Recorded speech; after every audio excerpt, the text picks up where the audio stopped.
Hi everyone, we have Chitra here, and she dedicated her lifetime learning from a series of modalities from psychology, and went on, and she is now on her way to reaching out and helping in her new program that she's developed, Thrive. Yeah, okay. Chitra, go ahead and tell us more about the modalities that you've spent your lifetime exploring, and How much time do we have? it's up to you. Okay, Let's go. um, so I started off with psychology. That was my passion. Right. And I pursued it, went on to somehow ended up in behavioral neuroscience. Wasn't what I was specifically looking for, but I discovered it and fell in love with it.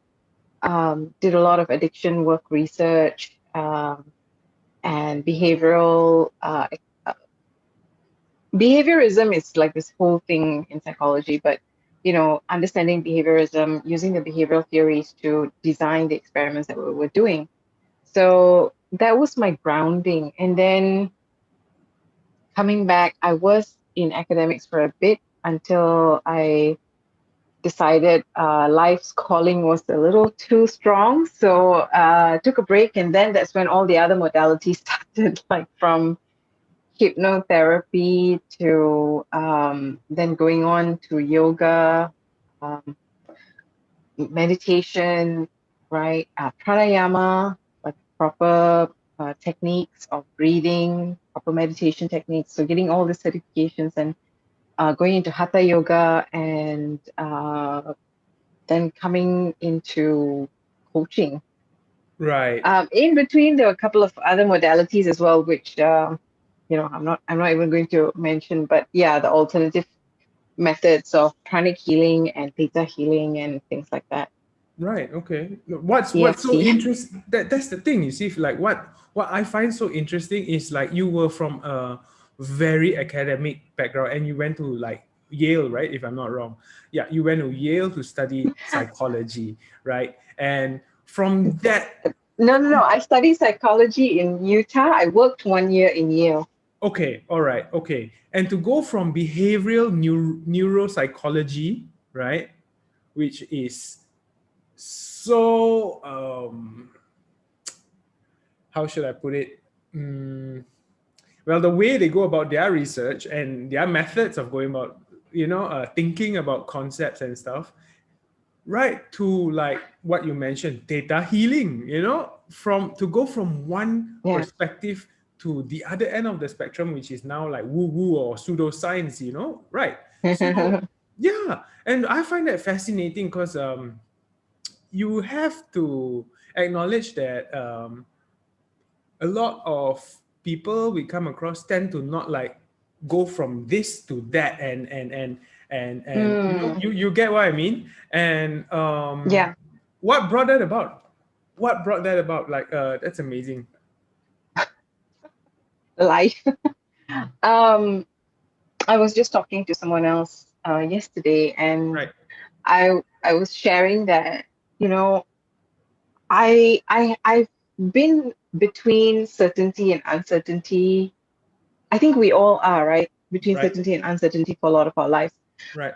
I fought very hard to get into psychology. I wasn't sure if everything was going to work out, if I would get into grad school.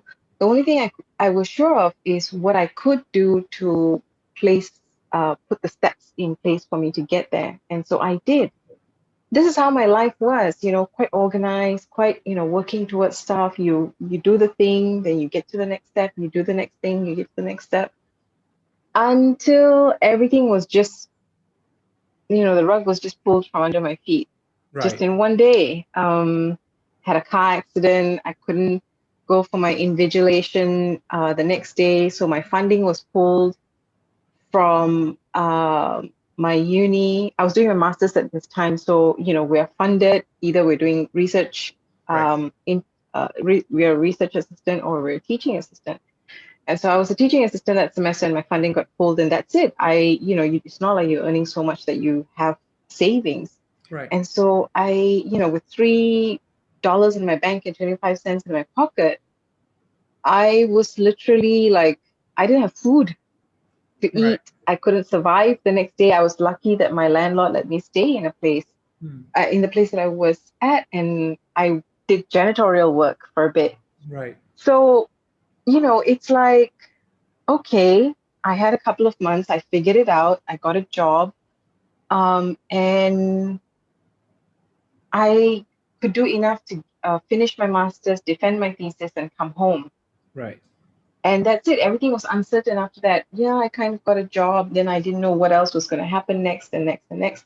So, life became very unplanned. Life started happening in a way that I could not control. I tried, the more things would not fall in place. Finally, I found my place in academics, and um, finally ended up in Sunway. I was having a great job. There was a place where I could not reconcile Western science with whatever was being revealed and whatever I was realizing, whatever I was learning, whatever I was experiencing. So I had to go down that path for myself. I can't speak for everyone, but that's when at first I thought, oh, these are two different areas, but they're not, right? That's Right. when I realized, okay, everything is kind of like we have been see. I'm gonna use objects like this is Yeah. my Western science education world Okay. in a larger universe, Okay. right? Yeah. And I can start unlocking it and start using whatever I've learned and also adding more new things into the mix, so All to right. speak. If that makes sense.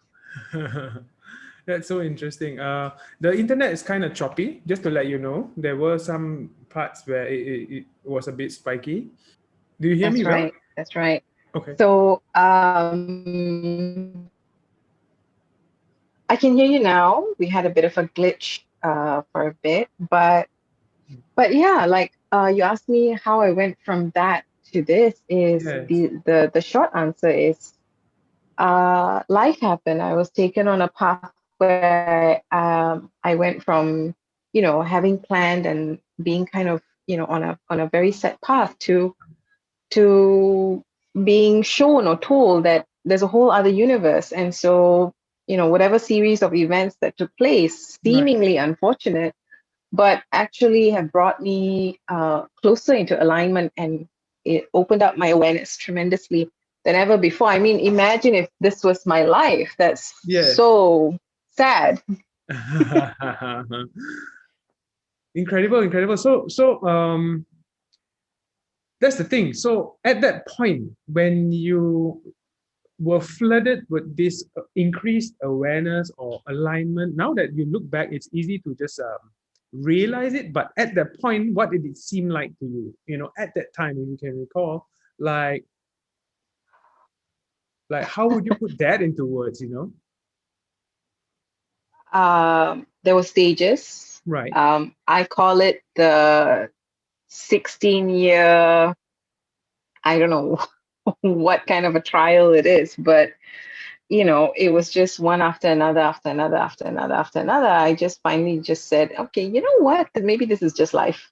That's Right. just it's just how it is. When from the first point of losing the fellowship and being broke and not having food, Right. uh, learning to survive without money was interesting. Okay. Um, I realized we don't really need money. We are using money as an exchange, but we have placed too much of value on money. Right. So it's shifted my entire view on money completely on its head.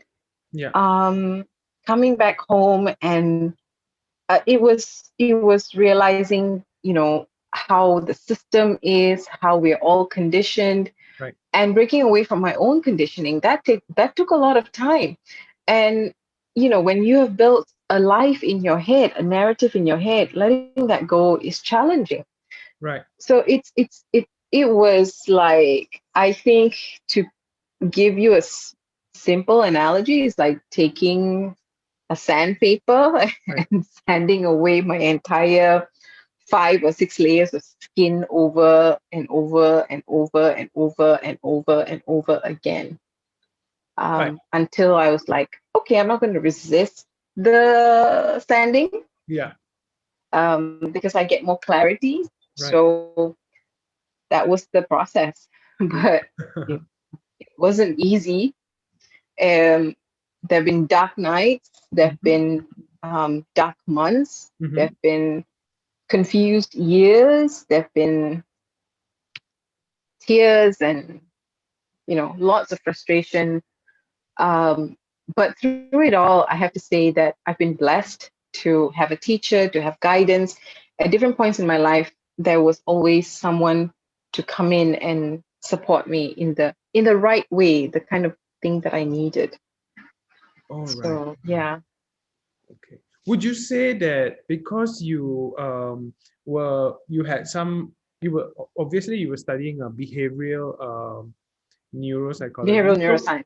Yeah. right. So because of that knowledge, then you start to take a step back, zoom out, see yourself. Oh, all my subconscious programming, all my habitual way of thinking and formative thought process and the constructs that we build for ourselves, and then go like, oh, mind shattering. It was that sort of like the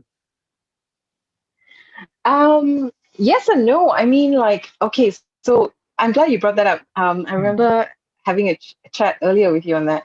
yeah, Yeah, the the learning theories from behaviorism and understanding addiction yeah, was very helpful, because one of the things I realized back then was, hang on a second, addiction isn't about the drug. right, Addiction is about us and our brain and our behaviors and our conditioning. right, That's what addiction is. right, I mean, it's learned to a large extent, and then there are other things that are happening as well. But that's one of the things. The thing that blew my mind, I would say, were when I saw the veils being parted, when there's a whole other dimension that was opened up, and a few things opened that up for me. One was watching this movie called What the Bleep Do We Know? I don't know if yeah. But you quantum, yeah, it was, yeah, transpersonal psychology. One, I think it was Bruce Lipton. Is it Bruce Lipton that Uh, so what the bleep do we know is a collection of all of these people right, who they brought together to make a movie-like documentary, yeah, to explain the quantum physics world, right? So I have been kind of exposed to it from a young age, but I didn't really understand. I didn't really so-called believe it when I was an adult, because Western science is supposed to be the way to go. So I chucked it aside. Um, because when I was growing up, my father used to tell me about um, alien DNA, about some of the other discoveries that have already been made. And I was like, okay, nah, that doesn't make sense. okay, And then I discovered this, and then I discovered, disappearance of the universe. So as this aspect of life opened up for me, I realized, I use this analogy here. This is the universe that I knew about. This is my whole world, but then it's a small, tiny, tiny part of the larger aspect that we can't see, we can't measure, we can't conceive. But now that this has become my world, it's expanded. Everything seems so beautifully interconnected. right, Um, so the awareness, I think, is layers upon layers that builds upon itself. And just yesterday, as I was writing down in my journal some realizations that came to me, I was like, we go from knowledge to aha moments to realization to breaking a pattern to it's layers and layers and layers that of learning and discovering and understanding that's right, happening. I see it as an undoing of whatever has been put upon us, because so many ideas have been put upon us Yeah. since we were born. And so we've taken this as part of who we are. Mhm. The undoing of it is the real work. The undoing of it is kind of the miracle as well, because as one shroud is lifted, you're like, oh my god, it's like, miracle after miracle after miracle is Right. happening. Yeah, I hope that answers the question. Yes, it does. It does. So it's never like, okay. So I'm glad you said that, because like I think the idea of like someone having a spiritual experience or an aha moment or some sort of consciousness expansion, right? And also the term enlightenment, a lot of a lot of people tend to, Overused it. well, not just that, but think it is a destination, right? But Mm, clearly, it's more a process or a journey, and there is not just one. It comes again and again in different ways, in different aspects as we go along, and as we expand even more, I would say, or yeah, or get to a higher viewpoint. that's right. I like how you said it. It's a lot of people think of enlightenment as a destination. I Right, mean, when I started off, it was the same thing. It's like, okay, I'm gonna get there and then I'm gonna start my life. right. I'm gonna figure this out and then I'm gonna start my life. And then I don't have to come back and yada yada and all that stuff. But as you really get on the path, as you really get your ego out of the way, as you really start seeing things for what they are, you realize that in truth, Yeah, there's no such thing as enlightenment. right. In truth, uh, we're all already enlightened, right? Or so to speak, Yeah, whatever that means to yeah, you. right, The ultimate thing of being one with the universe and and all of that, and what comes with it, right? What has happened is the shrouds have happened, right. right? The shrouds have happened, and so it's really about removing the shrouds. And because the conditioning is so strong right now, like if you come to a certain stage, it's more about like staying on the road Okay, okay. without the shrouds coming back, like hailstorm coming in your Yeah, windshield yeah, and blocking your view again. So it's about driving with your, making sure you're on course, your wipers are on, your yeah. GPS is straight, your inner GPS is straight. Um, that until even that passes and you're just cruising along. I don't know. I'm just making shit up. Who knows what it is? Right, So, yeah, but yeah. it's to each his own until we all ultimately come to that same point. It has to be that same point. It Right, can't be a different point. Um, but the process of getting there is beautiful and it's real and it's unique for each and every one of us. And we've created it with such passion. So what is there not to do but to enjoy the process, right, you right. know, if that Yeah. makes sense. We went really far into this into this topic. Yeah, we did, and it's so interesting because speaking about that,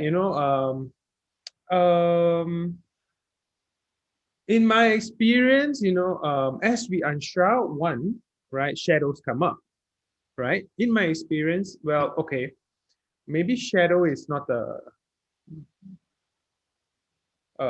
best word to go about it, but so what I'm getting at here is I Shadow have is one of the terms. It comes in many different terminology. Shadow, your conditioning, your um, self-sabotaging part, or your coping mechanisms. I mean, it's a lot of things, but I think was it Carl Jung who started it? The Yeah, shadow shadow. self Yep. concept. Yeah, So what I yeah. find interesting is some I have come across this archetype, so to speak, right? Is the Mm. spiritually enlightened egoist or the spiritual Nazi.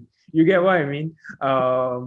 They found an awakening, they experienced an awakening, then suddenly their entire identity is about crystals and yoga and telling people what they should be doing and how vegan they should be, etc. I know you know what I'm talking about. So yeah, and it's funny because like that's still very very Haven't we all gone through that? yes, of course, and I mean, like when we first discovered exercise, we go around telling people, "Hey, exercise! You should exercise, okay?" yes, And then when we yes. discovered that you should go gluten free, everyone's like, "Oh, you should go." And then when we discovered keto diets, we love to do that. We do. So discussing this with a behavioral expert is just like, yeah, it's just one of those things that we do, and yeah. So from all that, so now we were real deep into spiritual awareness. How did it get to whatever came next? What was next? Uh, Was it so before you know, hypnotherapy or after? it's hard to say. It was hard for me to leave my academic life, Right. my Okay. academic job when I was in Sunway. It was really, really hard. I had a good job, I had a good life, I had great colleagues, I loved my workplace, I loved the people I work with, I loved the students. And yet there was something else that just it was I could not ignore it, right? Yeah. So I thought I jumped into the right place, but I didn't. So I kind of did a whole bunch of other things in between. Right. Um, and then as each thing was then slowly taken away from me, it's like, nope, this is not it. Nope, Right. this is not it. Nope, Right. this like I mean they would just disappear from my life, or the jobs would be taken away or something like that. Finally I was left with like, okay, what do I do now? Right, let's write a program and start a company. Okay. I don't know how to do it. Okay. I had no clue, was like stumbling around SSM. What do I do? Where's SSM? What's SSM? Like what? Um, yeah, I just stumbled into this because I I don't know, call it a path, call it whatever it is. It works for me right now. It is helping me discover different aspects of myself that I've never imagined before. Right. And each step of the way, I was like, oh, it'll be interesting for me to do this. It'll be interesting for me to learn this. It'll be interesting for me to get certified in this and this and this and this. And Okay. so, spent those years kind of just amassing both knowledge, experience, figuring things out Yeah. until I kind of just stepped back one day and I last MCO and I was like, wait, what am I doing with all the things that I have? Right. Um, and then really taking a look at um, you know how I have been using everything, right? I have been using For these things, yourself. but I haven't really for myself, and for other people in some ways, in some the way I design programs, in the way Right. I teach, in the way it comes across, but I Right. never really appreciated it as much. Right. So when I actually stepped back and I looked at everything and I said, wow, there's a lot to offer. Um, it didn't come as a realization immediately either. It took me some time when I did Thrive. You mentioned Thrive. Yeah. Thrive is the one program where I've taken literally every single thing Hmm. that I can think of, all of my tools, all of my experience, all of my knowledge, all of my teachings that has been imparted upon me, and the ways in which I broke through for myself. put it into a program that is, covering mental, physical, emotional, if you want to call it spiritual, you can call it spiritual. You want to call it energy, you can call it energy, whatever it is, but to bring the entire beingness of who we are into alignment so that you can live a life that matters, live your best life, because there's just this one opportunity. Sure, there'll be more, but why don't we make the most of what we have right now? Right. Right. And the way things are moving along, and I think the pandemic was one huge awakening for the whole world, as all of us were stuck at home, and the economy ground to a halt for a while. Right. The whole world ground to a halt for a while. It was like literally everyone was sent to their rooms and said, okay, think about what you're doing in life. Right. Think about it for a bit and see where you actually want to go. This is the moment in time in history where we are just being called to ask ourselves this question very, very seriously. Right. So yeah, it was a no-brainer that I've been kind of just coming along this path and nudged to put together something like Thrive, and I had to go through my own battle with coming to terms with it. Am I doing this? Am I not doing this? Am I doing it right? Am I not doing it right? Am I, what's my purpose here? Blah blah blah. Like even Right. then, to just go through that, it took a few times to keep pushing and going through it to find my own footing there, and even that is going to keep growing. And I've come to terms with that. It's like we are not the person we were yesterday. Right. Continuous growth. Yeah. we, Mm. we we're not even the same person we were yesterday. We have a different understanding, we have more knowledge, we have more appreciation, or we have more realizations, we've grown. So it only makes sense that that's how things are. It's an Mm. evolution, both for us and whoever we come into contact with and we journey with for a bit of time. Right. I totally love that, and I totally agree. And that's why I'm doing people and perspectives. That's why we're doing Journey with the Victors, because we want to grow personally and collectively, and we see how important that is. Um, Yeah. so like what if you don't mind, in retrospect, while developing this program and some of those hindrances that you mm, gave yourself, I would say, what were one of That's the right. what were one of the challenges, Give myself know? challenges. My goodness, so many. Getting out of my own head, getting out of my own way, over analyzing, overthinking it. Um, Having this concept in my head. The thing that I love about what I learned from my teacher is intention. Okay. Yes. Working with intentions rather than working with specifically, okay, I want it like this, I want goals, I want this, I want that. What is my intention here? What am I doing this for? And I'm gonna guess is to serve. Oh, yeah, the pretty answer is to serve.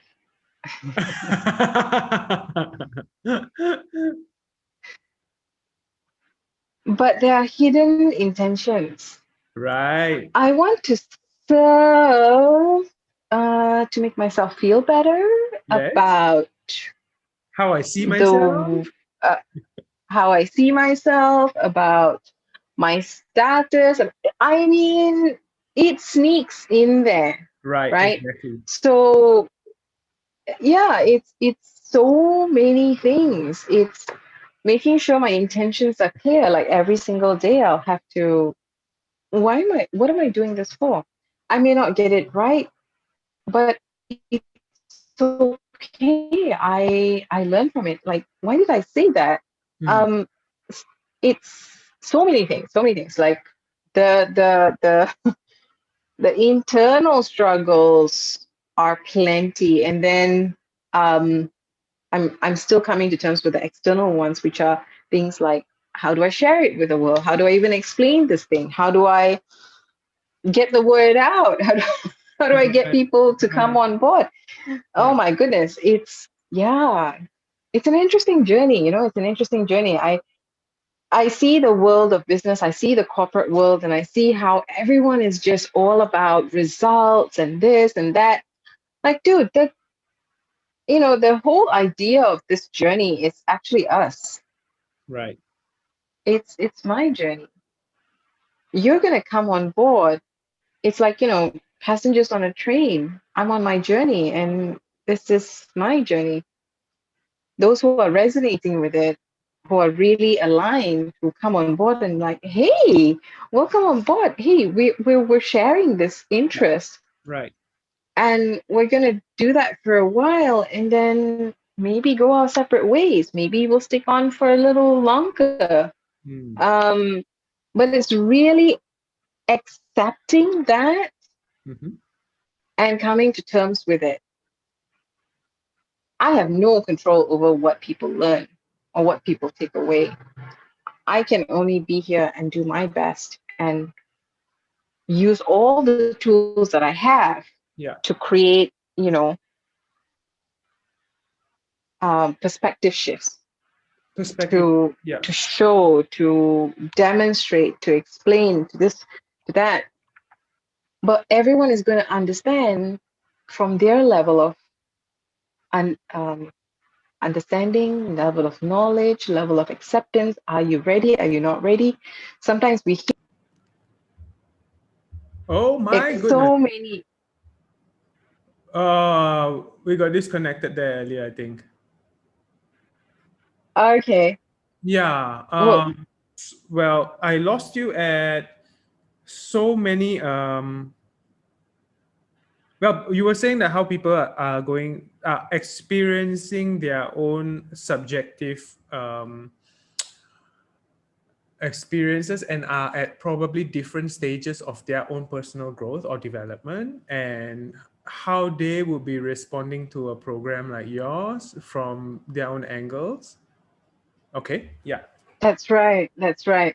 So, yeah, for me, the biggest thing is coming to terms with it's not about me. Right. The message I want to get across is gotten across or said, right? But from that point forth, it's not about me, Right. right? Up until the point that I deliver, that I give, that I put everything out there, that's my journey. What happens to it afterwards is not about me. It's about how everyone else is going to be experiencing it for themselves. Wow. I don't know if this makes sense, but It this does. this It does, this and is it's me. really really helping me expand my perspective on stuff. Like, yeah, you know, um, yeah. Okay, so We take it very personally, right? We take it very personally, like my reputation, my this, my that. Um, am I doing I enough? made an Yeah. impact in. Am I doing enough? Or even the other way around. It's like, oh, I made an impact in that person's life. They're different now. Blah, blah, blah. I'm like, honestly, we don't get to have all of those bragging rights. I know those are the things that sell, and that's what people market. They have an impact. Those are people's experiences that they share. Right. Are those the same experiences you are going to have? We don't know, Right. right? There's this pros and cons of this modern day languaging of marketing and sales, and even the corporate talk and how we position. You mentioned this. I've got this written down. Achievement over experience and outcome over process. Right. We have become so achievement and outcome oriented. Exactly. uh, our language, our decisions, our choices, our thought patterns, our emotions, everything is tied into just going towards a destination Right. that we have lost sight of the experience. Yeah. Um, We're not and I taking time think, out to actually experience life, Well, no. And I mean, what else is there if not for the experience, right? right. What are we going to take to the grave?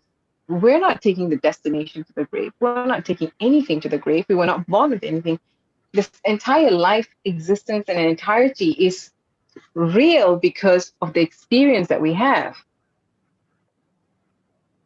You want to talk about science? Neuroscience says dopamine is the neurotransmitter that is kind of working when we are excited about reaching a goal. But once we reach the goal, dopamine stops working. Then it's up to the brain to use other neurotransmitters to get us happy and excited. And that, falls on us as well. It's like, oh, you celebrate. So, you've got oxytocin and you're happy with your friends and da da da. So those then start creating memories. We're just going from moments to moments of experiences. Right. So Um, interesting when you so think it's about that.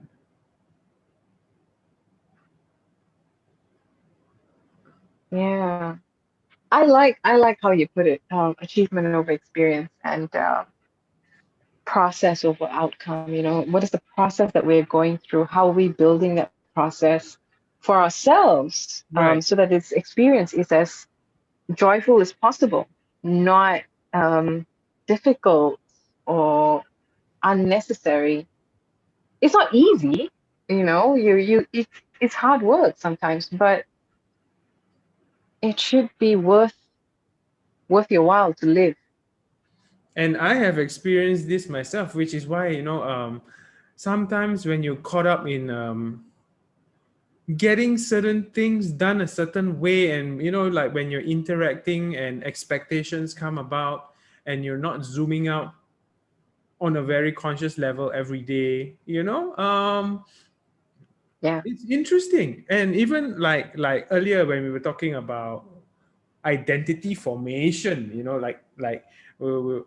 like when someone discovers something new and whatever, and if they're really excited about, suddenly they form their identity around this concept, or and that's so People interesting. form identities around their jobs, around their family, and that becomes their whole world. Right. And that's so interesting because, like, we who are now talking about this do it ourselves, and that's just this, yeah. So We're just having fun here, entertaining ourselves, and whoever is going to be interested in this is going to be, like, oh, hey, this is my kind of conversation. yeah. So I think, when people, or when people who start practicing this zooming out, right, then we tend to give a little bit more weight on the subjective human experience. And I think that's what is like a building block of this entire way of thinking or seeing things, like understanding that, well, I'm going into the integrative model of perception, or like integral approach on finding a complete happiness and everything.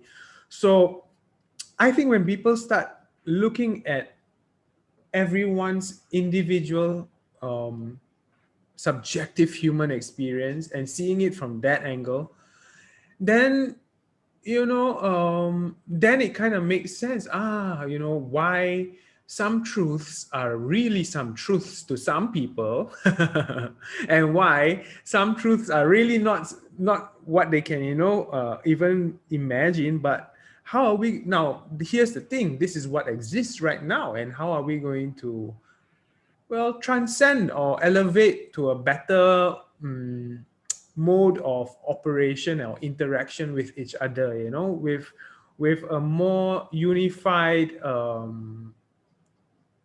intention, growing together. Yeah. Yeah, and I think there's no simple answer, there's no straightforward answer to that, but it starts with first of all understanding we have had conditioning from zero to, right from birth Right. to seven is when most of the major stuff has been already formed, right? That's Right. the hardwiring, the operating system has been coded. Yeah. On top of that coding, everything else that we experience through life goes based on this. Right. Um, Language is a very simple example because, between 0 to 6 years is a very crucial window for language. Right. Um, and when we learn those languages at that age, you become very fluent with it. Hmm. Your brain understands it, and your brain can then take on the related languages and wordings that come with that. But if you learn it after that, it doesn't quite stick the same way. Hmm. Our preconditioning is the same, 0 to 7. You have a particular way in which you look at and process the world, and then after that, based on this operating system, we look at the world, and then we understand it in a particular way. We process it, and then we put it into the box, and then we process this, and then we put it into the box. Oh, and something new happens, and like, ooh, maybe it might shift a little bit, and then you have an opening, you have a different way of processing. Yeah. This is how we're growing, right? Either Right. we've had opportunities where perspective has been shifted, mind has been broken open a little bit, or you've just gone with that, and that's been your whole world. Um, so that's why I talk about the shrouds, right? Removing the shrouds, and it's. I mean, how much of it? How many layers? I don't know. Can you count the sand on the beach? Because in a day, we have upwards of 85,000 thoughts a day. So Right. if you put that in terms of seconds, every 2 seconds, you're having a thought. One, two, you've had a thought. Right. One, two, you've had a thought. And how many percentage of that is Most of it is subconscious? not new. Most of it is on repeat. Exactly. Most of it is negative. So the subconscious, we are not even aware of it. Hmm. Okay. So when we are going according to conditioning, and then your mind is already like a train, right, on its track, chugging along, Right. um, there has to be something that we do to first break the momentum. That's one of the things. Another thing is to open that box a little bit with perspectives, poke some holes into our ideas so that our filters start opening up, and getting habitual about it. Because if your train is chugging this way and this is where you're headed, Right. and that's not where you want to end up, then you've got to change the track, but you've got to keep doing that, changing of the tracks. Was it Einstein who said that, you it's insane. What's the definition of insanity? Doing the same Insanity. thing over and over again and expecting a different result. Right. Exactly. Yeah, so that's where we are. Is we are living a very insane life. We have been pre-packaged, not pre-packaged. We came in and then we got packaged with a whole bunch of nonsense information. Some of it doesn't serve us. Some of it's interesting. Some of it's like good, Hmm. but everything's mixed up in there. A large percentage of it is not really serving us, Hmm. and then we're just going along with it, without questioning it, without asking ourselves, why do I think that it's not okay for me to do this?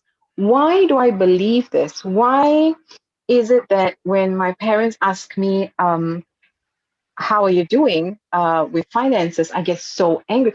I mean, like, we've got a million things that's serving, constantly running in the background that we're not even thinking about or questioning. Right. And those are the things that are determining where we're headed. Exactly. So if, yeah, so I would say you're very lucky. I was very lucky when my train got completely derailed Right. because otherwise I wouldn't know. I didn't know any better. I thought this was my life. I thought this was perfect. I did everything right until I got completely knocked off course. And then I was like, whoa. And then, oh, wait, okay, there's another world here. Interesting. Let me go see. All right. So, You know, yeah. it's a blessing when we have those things that challenge us, seemingly throw us off course. There's something to be asked in that moment, like, what can I learn from this? What am I not seeing? How can I see this differently? Yeah, so that's just what I wanted to say. Sorry, go ahead, Preston. All right. So I was You're just thinking, frozen on the screen. oh yeah, the it's so sad, that the internet connection has to be so irritating today, because of how much value you have to share. Um, is it still laggy? Because I'm not sure. I think it is. Okay, Yeah. I'm okay. You got frozen. All right. Let me move it to mobile and see. Let me mobile tether and see whether it changes. One sec. Here we go.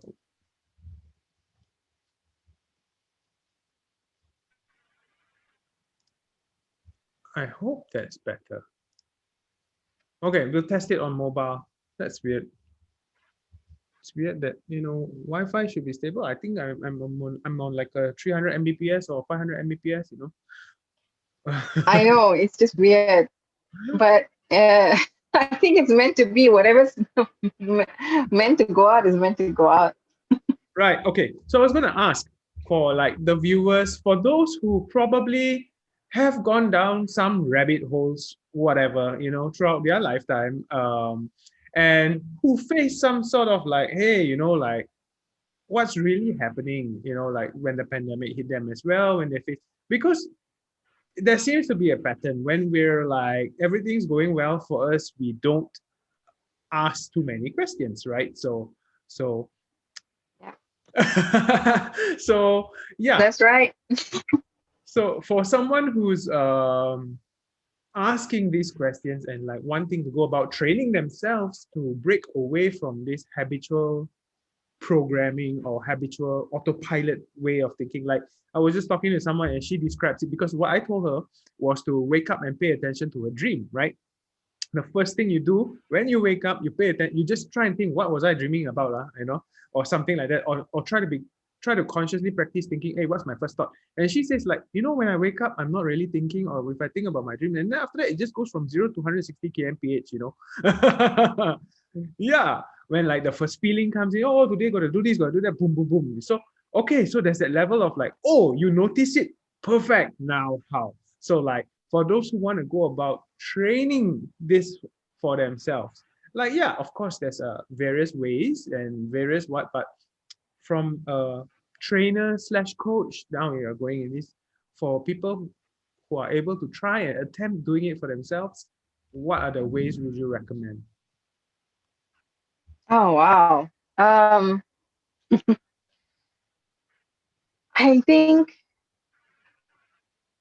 think number one, Yeah, it's different for different people. right. Everyone has something that they tend to anchor onto. Some people are morning people, some people are not morning people. Some people are meditators, some people are not. Some people are exercise, exercise is their thing. Of course, everyone should do some sort of movement or the other, but some people just get that kind of like spiritual connection through exercise. Some people get it through gardening. Some people get it through different things. So number one is going with who you are. What's your DNA imprint? Um, Right. Okay. and then having all these different tools from the different toolkits to build something that works for you. But having said that, one of the things that, for me in the program in Thrive, I take them through an entire process, right? Right. So I do get them to look at themselves and question and poke all those holes that need to be poked. And Right. then after that, have some sort of a routine, even if it is a 1 minute thing when you wake up, even if it is a 5 minute thing before you go to bed, even if it is a 5 minute break that you take when you are in the middle of a meeting or before you go into a meeting. So it can be many things, but it can also be just one thing that you practice religiously, continuously, without fail, with a lot of faith. Because personally, that has been my mode. Like, I've gone through every year, I would have something that is like trending for me. Okay. Okay. So what I do is I've built layers upon layers of my habit, Okay. right? When I was in uni, and growing up, the first thing we do in the morning is we drink a glass of warm water and then maybe sit down for the coffee. So uni days were so hectic that it became this thing, ritual of mine, where my morning coffee was my morning calm meditation. I would really just enjoy that cup of coffee. Okay. No one can disturb me during that coffee. Like, it's like, go away. You will have my wrath. But I usually also do it at home. I don't leave the house. Um, and if the phone rings, I wouldn't answer. This was the time before cell phones, so it was landline and can go to the answering machine.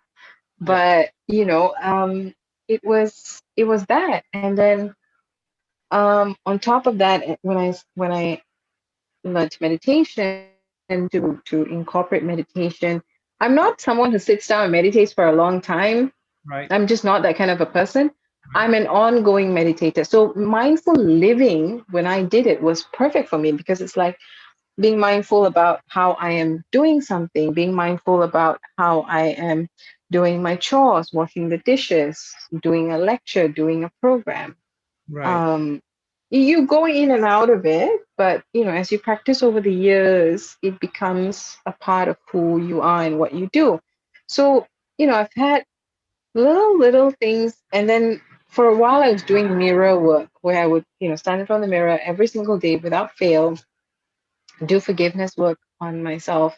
Mm. Um, and then another year, it was, making sure that I did my breathing exercises, making sure that I did my yoga, certain sequences that I was very disciplined about. I think it doesn't have to be everything. It can be many things, and it can be seasonal Right. of what you need. Um, I I think we have a certain sense of stability and routine that we all need, but rather than setting it in place as a particular behavior, I think having a process or a system is more important um, than one thing per se. And then the second aspect that is most important is making sure you know you have the right kind of information going in, and you're willing to be honest and open, and willing to be wrong. A real objective I think mindset. that's a very, very important. I don't know about objective mindset. I mean, like,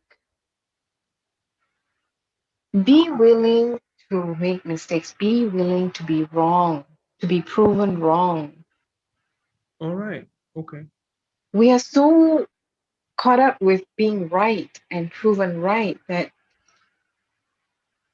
is where we tend to get stuck. I'm not saying that, invite everyone to poke holes on you, but I'm saying, you know, be willing to be wrong, in the sense that it's okay to be wrong. It's okay to feel stupid or be stupid, or, be silly. We're taking ourselves way too seriously. How will you know what's outside of your view if you don't play, if you don't step outside? Right. Is it right? Is it wrong? I don't know. Okay, so what if it's wrong? Then I can go and explore here. Does that make sense to me? Well, this one does, this one doesn't. Okay, then you know, we explore. That's how we expand. Because we want to be right, we're so afraid of Yeah. rejection, of shame, of Self-worth. embarrassment. Yes. Yes. Like Yeah, the very fear of being wrong is just so deeply connected to like our self-worth or perception of self-worth. So that can be a real challenge. It's easy to say, but like some people do. yeah, uh, Even myself, like if I'm really like made my mind up about certain constructs, I do not want to be proven wrong. You get what I mean?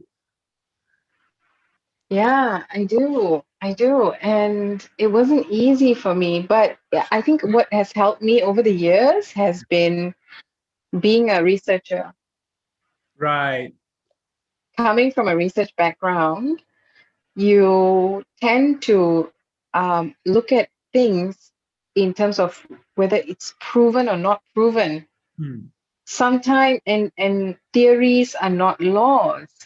Um, so there's a certain built-in questionability with even our own assumptions, Right. right?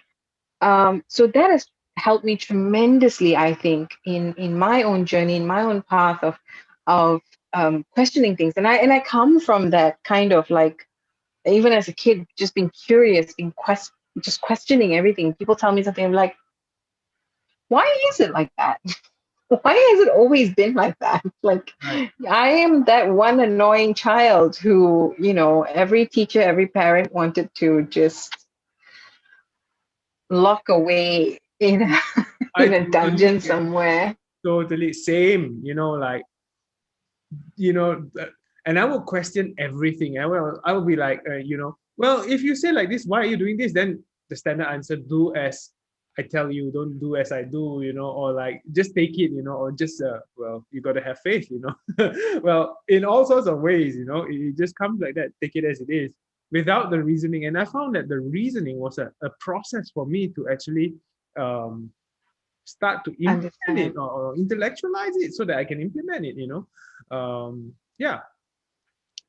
And then learn from your implementation. Well, it's an experiment. Does it work or does it not work? Oh, maybe it works sometimes, it doesn't work other times. Like, yeah, there's no fast and hard rule about anything. We are so gifted with so many things. Like, Right. why should you want to just limit yourself to doing things a particular way? Right. Wow. So Ah. yeah, So I hope the audience are enjoying this. We're just having fun on our own. I'm pretty sure there has to be people who find this very, very, very valuable. I'm Mm, pretty sure. you know um okay, so I was just those are our kind of passengers. yeah, exactly.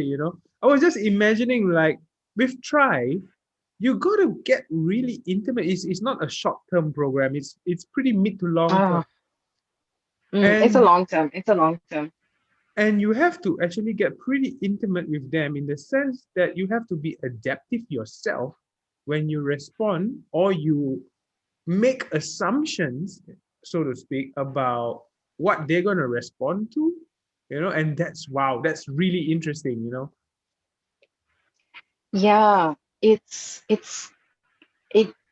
completely immersive for me Okay. because when I do a cohort, I just dive right into it, um, listening to them, uh, tuning in as I tune my message to that frequency and way that it Yeah. will make sense, Right. that it resonates, creating those opening moments, creating those challenges, Right. calling them out. Right. And one of the things that I've been told about is this calling out that I do. I've called them all out. Right. Um, and the thing that I heard was freedom.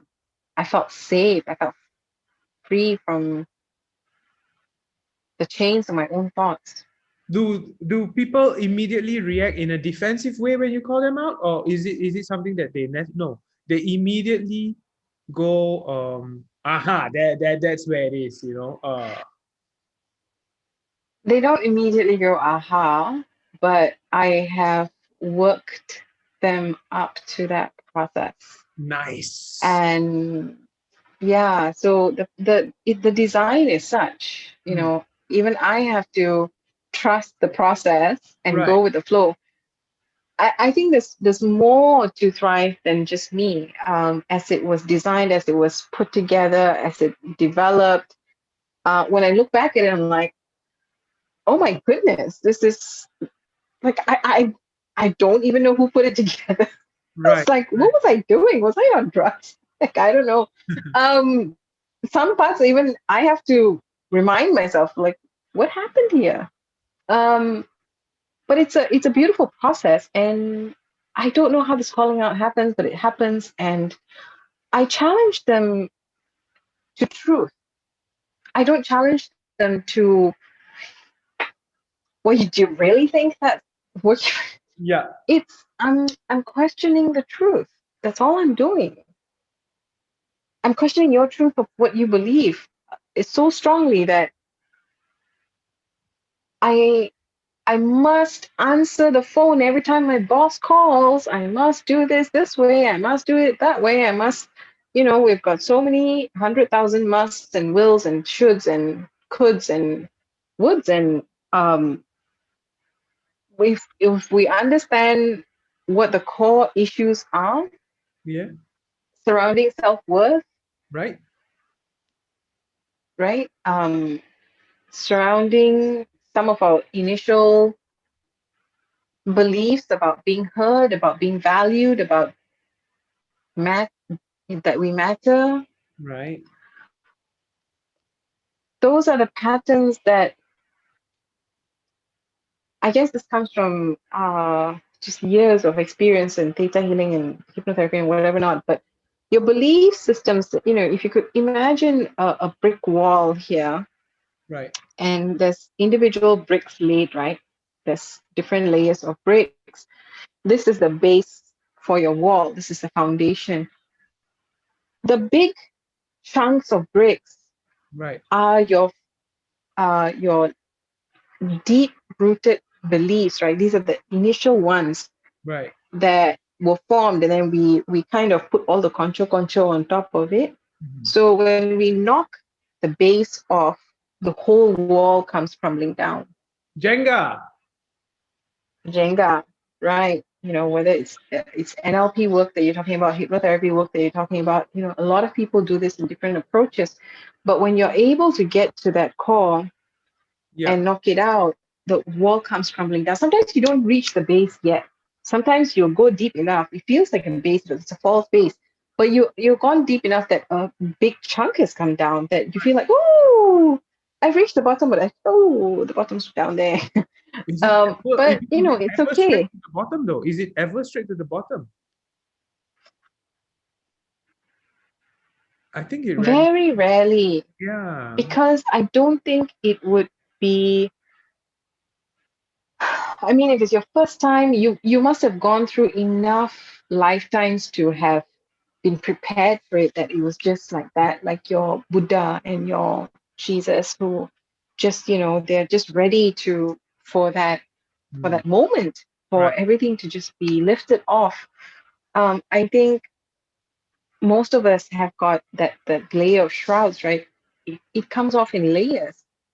But who cares how many layers it takes? Who cares how long it takes? To us, it seems like we care, but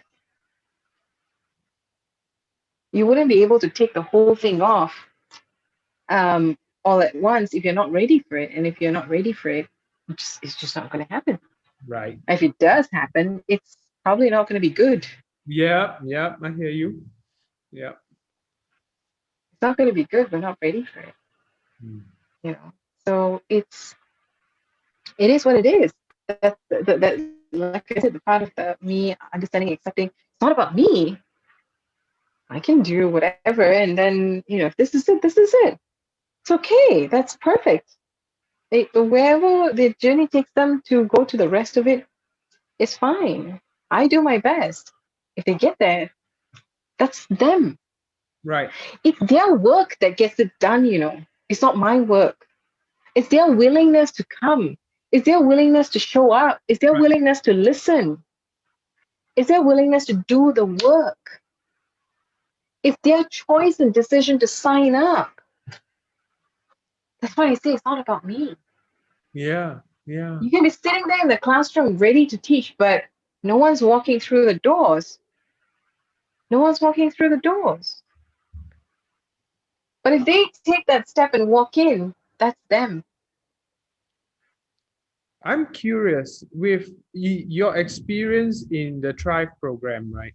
Now, here you have people who are wanting change so much that they come for your program, right? So there's already that element of wanting it, not just, it's not like they're not going to be ready, or they are looking for some sort of transformation or change. But have you had any experience where they do come in, but it gets so insecure, it gets so vulnerable that they decide, okay, you know what? I need a timeout, or probably this is not for me. Have you, or are they just, is it all just like, has it been so far a smooth process for most of them?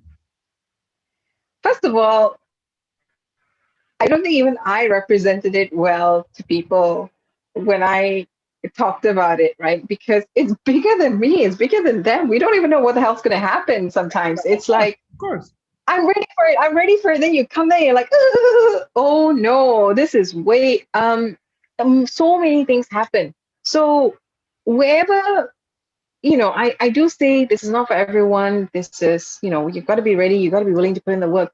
But hey, you know what? When you get there, shit happens and you may be willing to do the work, but so many other things may come up. So that's why all the buffering layers are there with all the different approaches, the different tools to today I don't feel like doing my emotional work. Okay, fine, just go do your other stuff. Like as Okay, long as okay, something or the other. Yeah, so I've given many tools, many tools, okay. but I work on building a system rather than implementing the tools. It's about having a system where you can pick and choose the tools and use it according to what you need.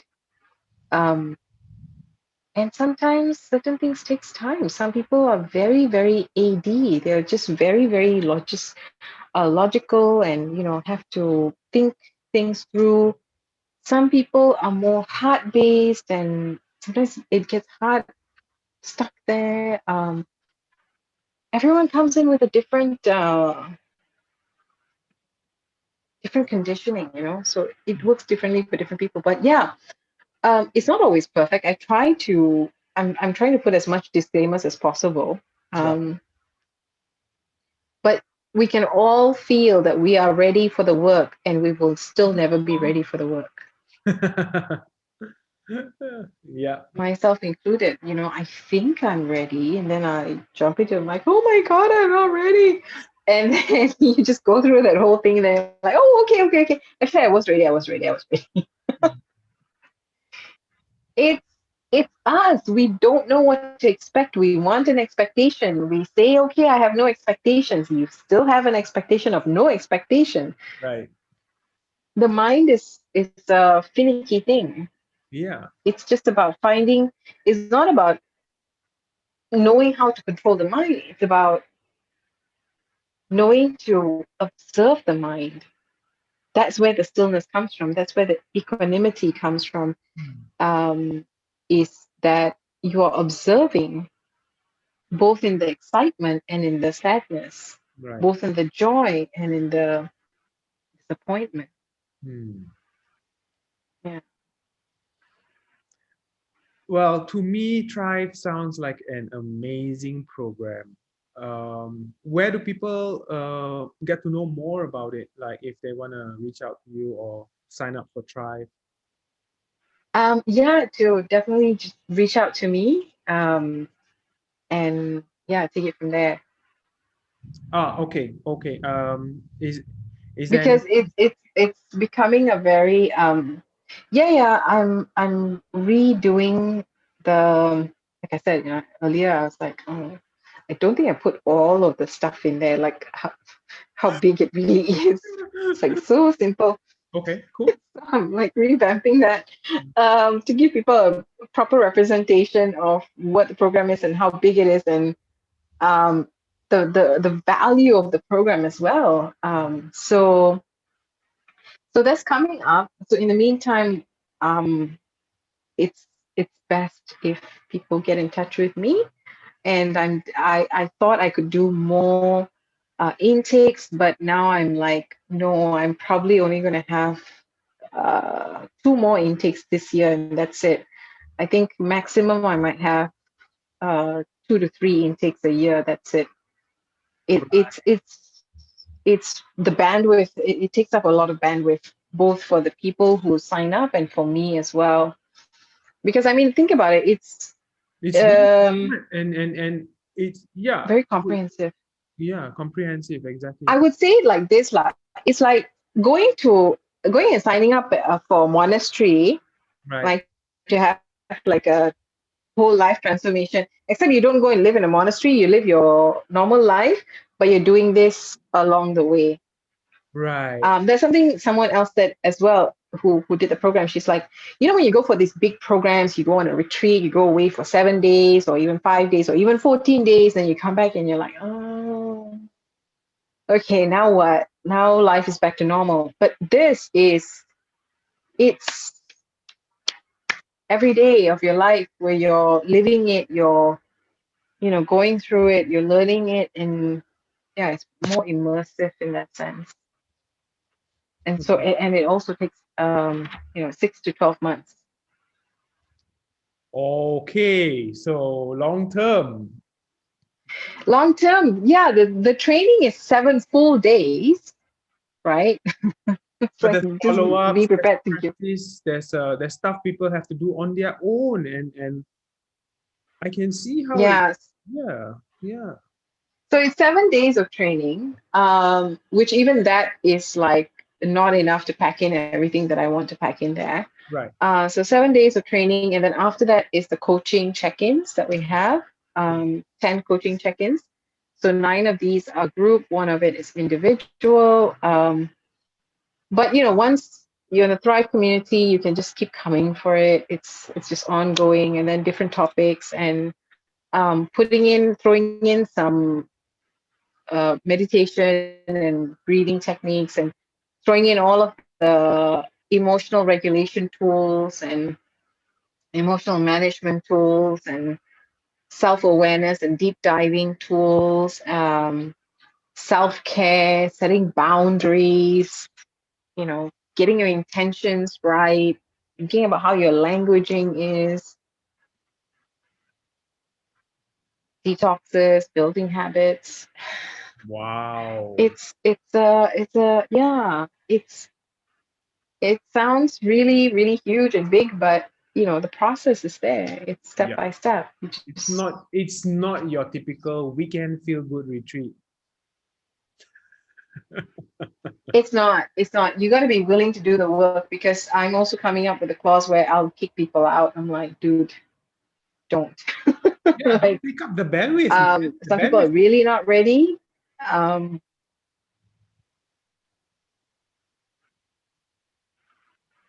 Yeah, it's a lot because I'm putting in a lot. I'm putting in, you know, more than whatever you can see here is all there. It's all present.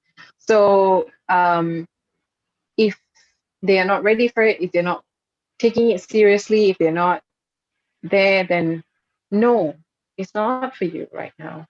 Right. So that's why I'm becoming more aware of how I'm doing the intakes, doing the interviews, and making sure that they're ready for it. So that when they sign up, it's a it's a joyful journey for both of them. I mean, it's going to be a lot of hard work, but it's going to be worth it. Yeah. Yeah. Yeah. I mean, so far everyone's really had fun. They've just been like, "Oh my God, I didn't expect this. I didn't know it was gonna be like this. I did like, yeah, I've had some resistance and whatever not, but eventually I just said, okay, you know what? It's not for me to decide. If they are here, they're here. Trust the process. Trust the process. And then when the breakthrough happens, I'm like, oh my God, I did not expect this. You know. Um, so it's been interesting. It's been a very, very interesting I'm journey. really excited. I'm excited for you. I'm excited for Thrive. I'm excited for people getting access to Thrive. Yeah. I know it's crazy. It's still beyond me. I'm like, oh my God, is this really real? Is it true? Is it like, no? But it's me, it's part of it, a big chunk of it of my journey in Thrive is um it's really something as well. It's my Exactly. it's a Exactly. miracle. It's a yeah, yeah. And So there you have it. yeah. What about Solaris?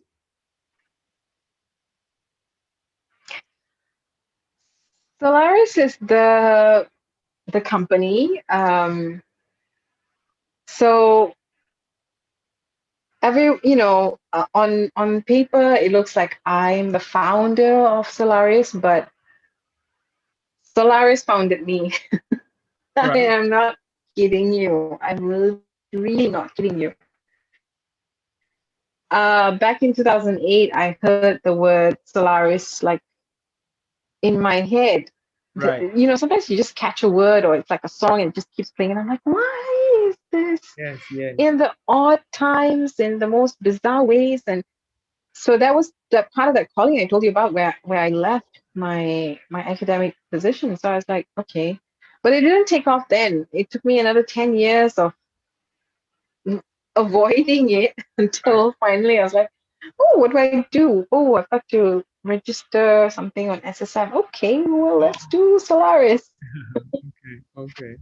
Um, so it started off as the intention is expression, personal expression Personal of expression. who you are, of your ideas, of creativity, whether it's in writing, it's in art, Okay. it's expression. It's about expressing yourself. It's about expressing who you are as a human being. Right. It's even expressing leadership, right? So the first program I wrote was Blue Quill. It was a creative writing program, and I just brought in like everything that's kind of like my weird process that Right. I could think about teaching other people. And Right. I put that down and created that program. And it was, I mean, the kids loved it. And the adults were like, can we have one too? Like, okay. But along the way, I realized that, I mean, I don't know why the kids part is very dear to my heart. I love, doing the work with kids and I love doing this kind of creative work with kids. But I I realize there's a lot to be done with adults as well, and we are at a point in our time where I think as many modalities as we can have out there is necessary because we're all going through a major shift in this lifetime. Yeah. And it's important work. You know, it is important work. That's also important work. It's joyful work. It will see its time again soon, but for now, Thrive and some of the other surrounding things that are related to Thrive is the focus I'm working on right now for Solaris. Nice. Yeah. So really, really happy to have this chat with you. Your One of the sharing. most bizarre interviews, I think.